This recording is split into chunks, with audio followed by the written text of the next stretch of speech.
Welcome to Marketing Happy Hour. I'm Cassie, consultant, podcaster, and your host.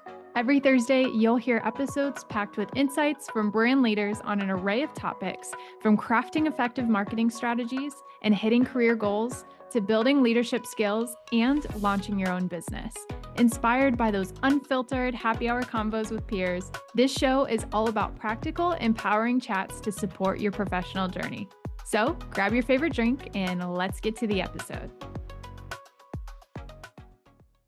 Hey, and welcome back to Marketing Happy Hour. Today, I'm going to dive into a little solo episode. I'm covering 3 skills you need to be constantly developing as a marketer. And I think this episode is going to be incredibly relevant, whether you're specifically a marketing professional or you do marketing as a function as an entrepreneur, or it's a part of your role at a different company. I think these skills are incredibly useful to make sure you're developing. And I hope that this episode is insightful.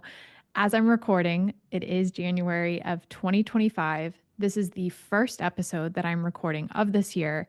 I'm excited to get back into it. It has been a wonderful holiday season, just resting and relaxing and spending time with family. I wish you could see how I am sitting right now. It's actually pretty hilarious. I live in Florida. And we have this thing that we like to call Florida cold, and we're definitely experiencing it right now. It is, in my mind, freezing outside. So I'm bundled up in my office. I have a blanket around me. I am sipping on a Bureau as I record this episode, the Edge Hill Hazy IPA, which is one of my favorites, non-alcoholic beer. Great brand, highly recommend. But I'm all bundled up. It's chilly, but I'm super excited, super thrilled to kick off the 2025 season of Marketing Happy Hour. I think overall, this episode is going to be incredibly relevant no matter what time of year you are listening in at. But I think this is also a great topic if you are listening in January of 2025, just to kick off, to be thinking about how can I start to focus in on how I'm developing my skills this year?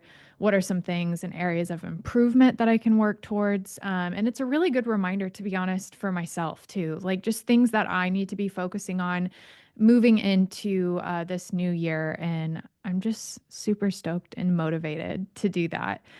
The other thing that's really cool about this episode is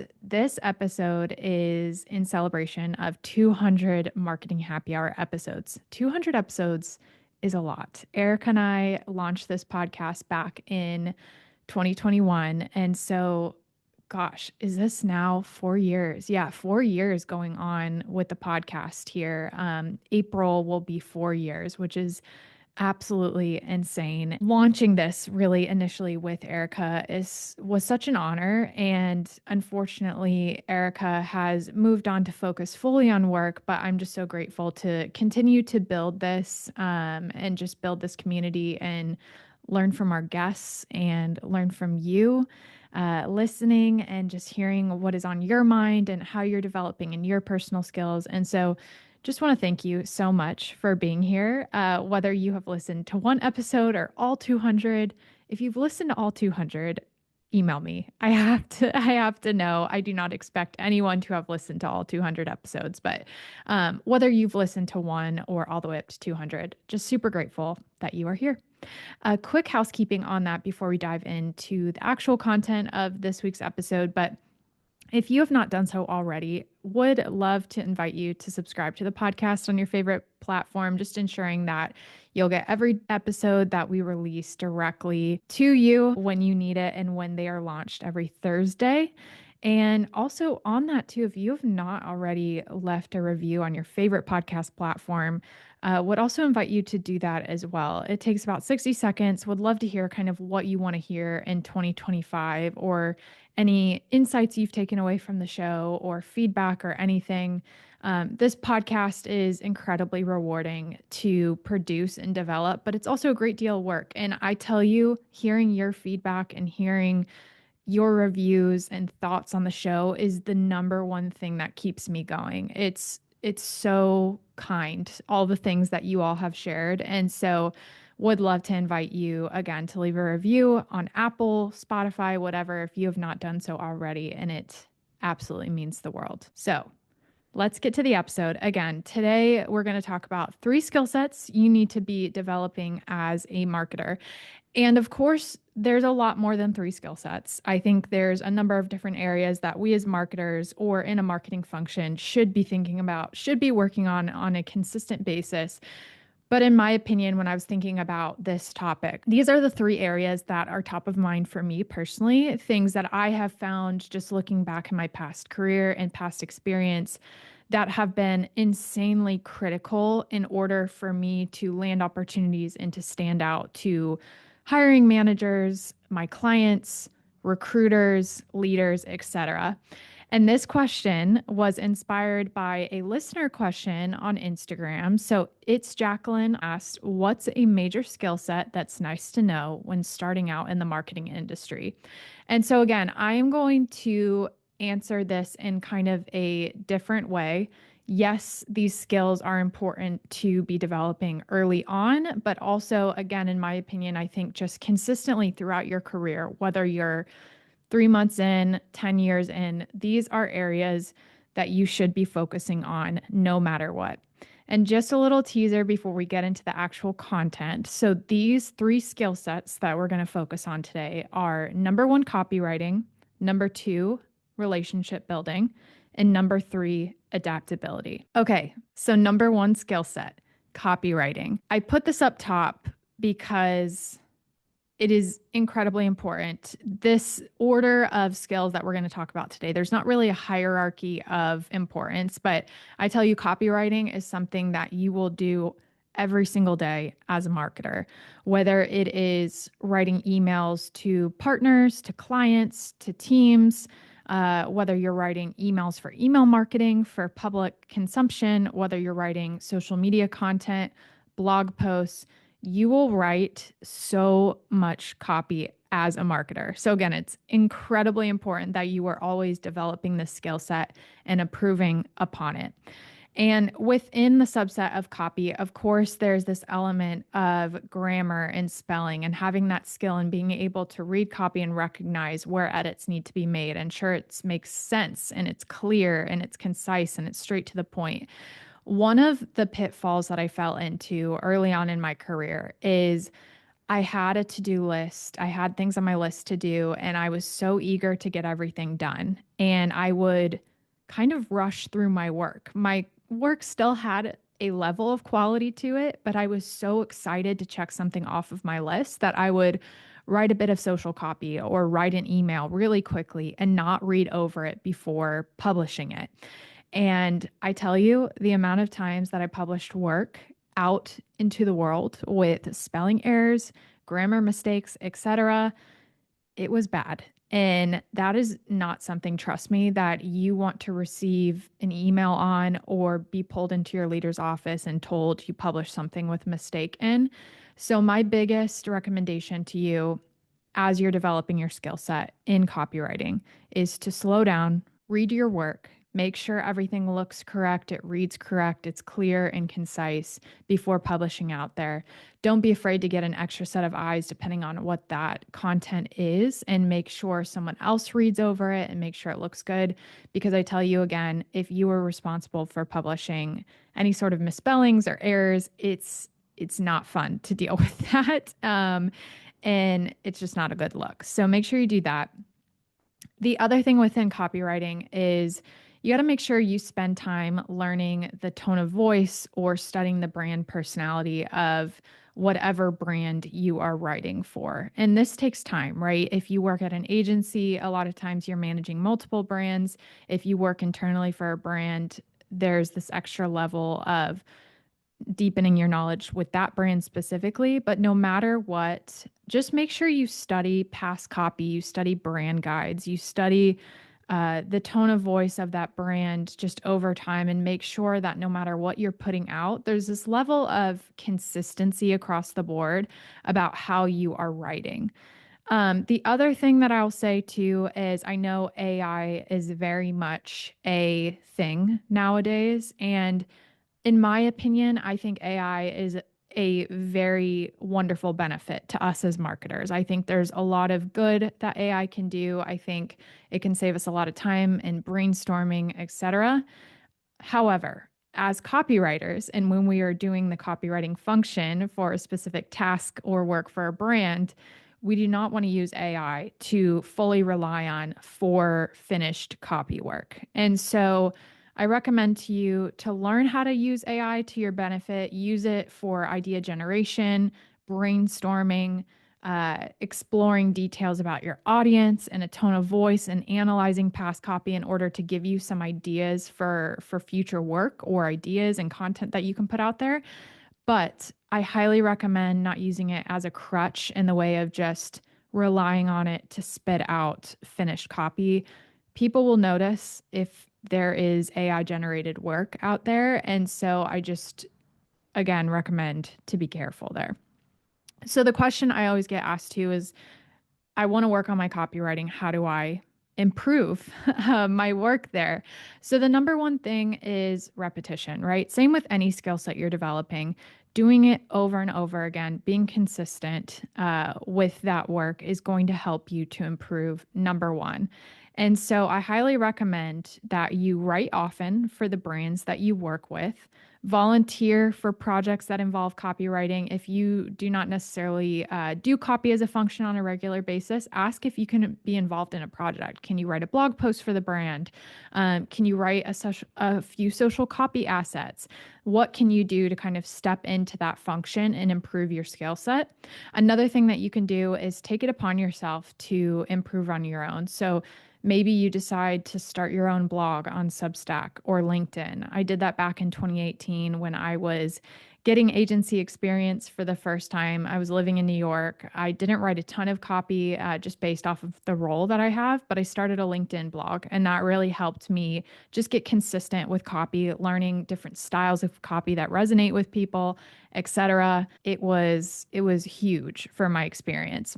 And the other thing too is practice writing copy for various platforms. So, yes, starting a blog on your own is very helpful, but also try your hand at writing social copy and getting used to that. And how does social copy vary from blog copy and vice versa? And the last tip that I have for you to improve the skill set is read. That's bottom line. I think just when we read a number of different styles of books, we open up our minds to the way that things can be written and shared, and storytelling is incredibly important. That's something I could talk about all day, of just learning how to share compelling, interesting, engaging stories. And a lot of our copy that we write today is based on storytelling. And so that's a huge, huge skill set to develop. So don't forget to read and read often. Okay, skill set number 2 that I highly recommend to focus on this year and beyond is relationship building.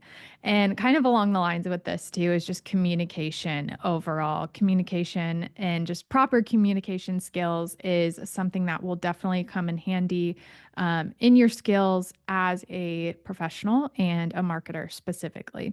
And I talk about relationships all the time on this podcast. If you've listened to at least 2 or 3 episodes, you've probably heard me mention this.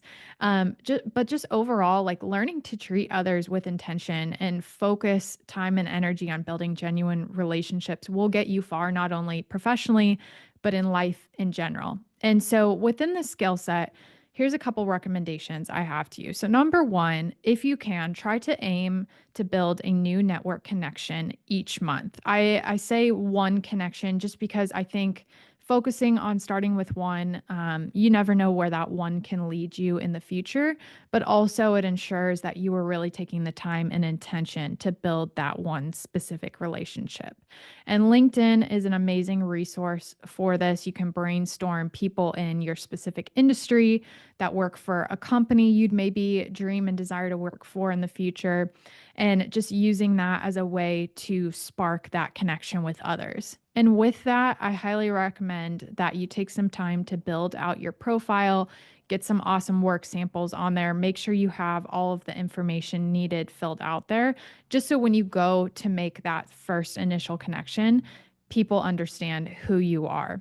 And when you reach out to a connection for the first time, I highly recommend to just write a connection request that is as human sounding as possible. I know that's self-explanatory. However, on LinkedIn, we have fallen into this trap, I think in general, just users of the platform, of being so robotic sounding and so salesy and just so surface level. And so just even taking the step of letting someone know why you want to connect with them specifically, what stood out about their profile or the industry that they work in or the company that they work for, their experience. Maybe you saw a couple posts that they had shared. Just being a little bit more personalized without that outreach request. It takes a little more time when sending that connection request, but I promise you it's going to set the precedent for your new connection that you're building. And after you spark that initial connection, whether you set up a discovery call with someone for the first time, or you're just simply digitally reaching out and just, again, creating a connection on LinkedIn, for example, or via email, making sure that you are then following up often after that initial connection. And I don't mean following up once a week, or even once a month. Really, that's just being consistent. Maybe it's quarterly you're reaching out, or you see them post something that resonated with you and you send them a message telling them your thoughts on that post, etc. Just making sure that you are consistent and you are at least engaging with them on a regular basis. That's going to really help deepen that relationship.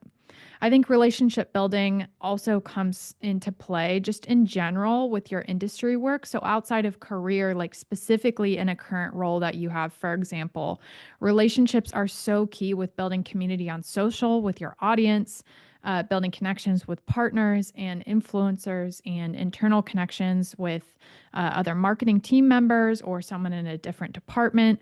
Just practicing the way that you communicate with other people and build relationships is going to enhance all of those functions that you do in a specific role. And again, I think this comes back to just intentionality, like literally being the kind of person that you would want to be friends with or be peers with. And so thinking about it in that way. And I think too, with social media on the community building front, people want to connect with other people. People don't connect with things, with brands, with products. They connect with humans. And so thinking about how can you humanize your brand's account and come across as intentional as possible in your DMs and comments, and just the way that you talk to other people online. And that comes too with just responding, like simply responding when someone reaches out to you. I know depending on how many messages your brand gets, this can be harder to respond to every single message that comes through, but trying your best to just take the time to simply respond to someone, call people out by their name, personalize those messages, etc. That really stands out just within your marketing function specifically and just building your brand overall. And again, as I mentioned, as you think about relationship building, approaching those partner and community and network relationships as almost like friendships. You know, how would you want to be treated? Again, talking to people consistently, being interested in their lives and what they're working on and who they are, and not just seeing it as your own personal benefit from that relationship. Because people, it really stands out when you take the time to actually get to know people and show you're intentional about that relationship. And skill set number 3 that I want to focus in on today is adaptability. If you've worked in marketing for even 5 minutes, you know how quickly the industry changes. And so being adaptable is critical. Indeed.com defines adaptability as adaptability skills are qualities that allow you to adjust to changes in your environment. Being adaptable at work means you can respond quickly to changing ideas, responsibilities, expectations, trends, strategies, and other processes. I think adaptability is a skill that definitely takes time to develop. It's not just something that you can often say to yourself, oh, I'm going to be adaptable, and it happens. Like it takes time. Same with all of these other skill sets that we've talked about today. But overall, in marketing, in my opinion, I think we have to avoid ever saying the phrase, this is the way that we've always done things, because I promise you, having that mindset is not going to work long term. We see all these changes happening on social media with the algorithms changing and new platform features and the way that consumers are consuming content and are looking for new products and things like that. And so a brand overall just cannot succeed in any space if they move forward with this mindset of we're going to just keep doing things the way that we've always done them and not change anything and not optimize and shift, because I promise you your brand will get outdated very quickly and it will be overshadowed by brands who are meeting consumers and meeting these platforms where they are. And I know a lot of this comes from leadership. I know it's difficult, especially as a corporate marketer, to say, hey, these are things I want to try and test and I want to develop in this way. And having a leader that kind of shuts that down and is not open to that. So definitely keep that in mind as you go to present new opportunities, but also don't be afraid to present new opportunities too. Even if you're not asked, being taking the initiative to kind of step up and share, like, hey, Instagram just released this new platform update. Like, I think we should test XYZ here. And that really stands out too, showing that you are staying on top of trends in your space and you're able to kind of articulate the way a brand should jump on those. And I think the other thing too is a lot of times when a change does happen, whether it's in our career, on a platform like I was talking about, we sometimes, and I'm definitely guilty of this, but we sometimes are so eager to jump in and make a change immediately. But I think the other thing too is, yes, it's important to stay on top of those trends and changes. However, at the same time, it's important to slow down, gather all the facts, and assess what it means for ourselves or our brands before reacting too quickly. Because as we've seen with trends in the past, for example, it doesn't always make sense for a brand to jump on a trend. And so making sure that you handle that decision in the right way before acting too quickly is also really important. So it's kind of this balance. For example, you know, we also have this impending TikTok shutdown coming up. Who knows what's going to happen there, right? Thankfully, we have advance notice to anticipate this potential shift happening. But I think too, with just being adaptable, it's this level of how can I anticipate changes that will happen within marketing, that will happen within my career, and being able to think of preparing yourself or your brand in advance for that impending change. I know we don't always have the luxury to prepare in advance in that way. However, I think with adaptability comes this layer of being knowledgeable and keeping tabs on every layer of your career and every layer of your brand and saying, hey, this could potentially happen. What can I start doing days in advance, weeks in advance, or months in advance to prepare for that? So, for example, with the TikTok shutdown, if you are working for a brand that has a large following on TikTok and you haven't really been focusing on Instagram as much or email marketing as much in the past several months or years, now is maybe the time to start shifting your strategy and not taking the foot off the pedal with TikTok, but making sure you are also focusing on building these other channels and own channels for that matter, like email, where you can serve your consumers there. And so when the day comes, for example, if TikTok shuts down, you have a community built on these other platforms that you can fall back on, and you don't feel so stripped of everything that you have because TikTok decides to close their doors. And so that proactivity, I think, is super important, and just covering all of your bases in advance. And I think we as marketers, no matter how far you are in your career, I think showing that you are staying on top of these changes, staying on top of these updates, and presenting these updates to your team and to your leaders and saying, hey, I think we should test XYZ. Here's all the facts that I have presenting why we should do that. I think that really stands out for you in your career and just in your role in general. And I think too, just overall with this level of adaptability, just remembering that things change so quickly in career and marketing and life in general. And a lot of this stuff can throw us for a loop, but I think it's just all overall up to us to control and handle the way that we react. Is it professional? Is it educated? Is it knowledgeable? And I know that's hard sometimes, depending on what is happening in life and in career. But this is a skill set that I think is going to take you far, of just having this layer of, you know, something could happen next week, but like I'm going to figure it out no matter what. It's okay. I think there's a lot of times these weaknesses and challenges that happen, we have great opportunity that can come out of that if we have the right mindset. So, again, as I mentioned, those are just three skill sets that I wanted to focus in on today. There are many other out there that I think are incredibly important to focus on. Maybe I'll share some more on Instagram just in the coming weeks at Marketing Happy HR, and just share other things that community members have shared as skill sets to be focusing on. But these are three that are very much top of mind for me today. I'm really curious what you think of these. Again, feel free to share your thoughts too. Shoot me a DM, comment on a social post for this episode here. But I just think these are so huge, and these are things that I know specifically I'm going to be focusing on in 2025 and beyond. And I think this is just a great way to set a precedent for the year. And so, again, I just want to thank you so much for listening today. Again, curious to hear your thoughts in a review or in a comment or DM on social.